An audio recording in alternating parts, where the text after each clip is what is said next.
हम सभी ने मत्स्य अवतार की कथा बचपन से ही पढ़ी है।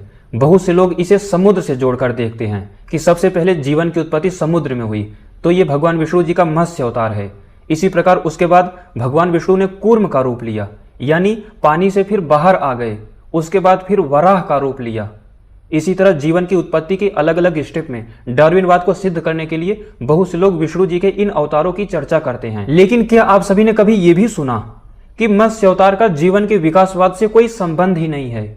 अगर मैं कहूं कि मत्स्य अवतार सूर्य बनने का संपूर्ण विज्ञान है। आप सभी बचपन से ही इस मत्स्य अवतार की घटना को सुनते आ रहे हो पौराणिक कथाओं के माध्यम से। वो मत्स्य 1 लाख योजन विस्तृत हो गया, 13-14 लाख किलोमीटर।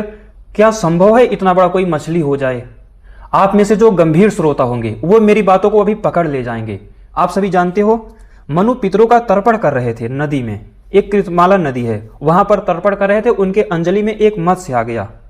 फिर आप सभी जानते हो, उस मत्स्य ने उनसे रक्षा के लिए गुहार लगाई कि यहां पर बड़ी मछलियां छोटी मछलियों को खा जाती हैं। हे राजर्षि मनु, मेरी रक्षा करो आप। तो आप सभी जानते हो, मनु ने उस मत्स्य को अपने कमंडलू में रख लिया, और कमंडलू में रखा तो एक अहोरात्र, एक दिन में वो 16 अंगुल बढ़ गई। उसके बाद मनु ने क्या किया, उसे घड़े में डाल दिया। घड़ा जो होता है, वहां पर वो 3 हाथ बढ़ गया। वहां पर भी उस मत्स्य ने बोला कि मेरी रक्षा कीजिए, मैं इसमें हिलडुल नहीं पा रहा हूं। फिर क्या किया, फिर उन्होंने उसे एक कूप में डाल दिया, कुएं में डाल दिया। वहां पर भी वो बढ़ने लगा। उसके बाद मनु ने क्या किया, ले जाकर एक सरोवर में डाल दिया, और वहां पर वो 1 योजन विस्तृत हो गया। 1 योजन 13.8 से 14 किलोमीटर। ये भी आप सभी लिख लीजिए या फिर याद करते हुए चलिए, क्योंकि इसका भी काम आएगा।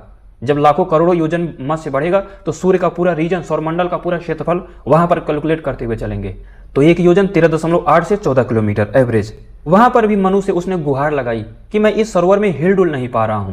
फिर उन्होंने क्या किया, एक सुव्यवस्थित वापी, बाउली जिसे हम तालाब कह सकते हैं, उसमें डाल दिया। वो तालाब, वो वापी भी इतना बड़ा था, लेकिन उस मत्स्य के लिए छोटा पड़ने लगा। फिर मत्स्य ने कहा कि मुझे और बड़े स्थानों पर ले चलो।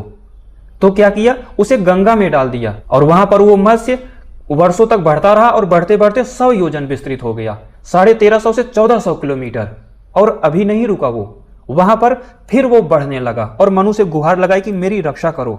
अब की बार मनु ने ले जाकर उसे समुद्र में डाल दिया, जहां पर पहले तो वो 1 लाख योजन विस्तृत हुआ, और कहीं कहीं लिखा है कि उसके बाद वो करोड़ों योजन विस्तृत हो गया। 40-50 करोड़ योजन विस्तृत क्षेत्रों में फैल गया। 50 करोड़ योजन मतलब 6.5 अरब किलोमीटर।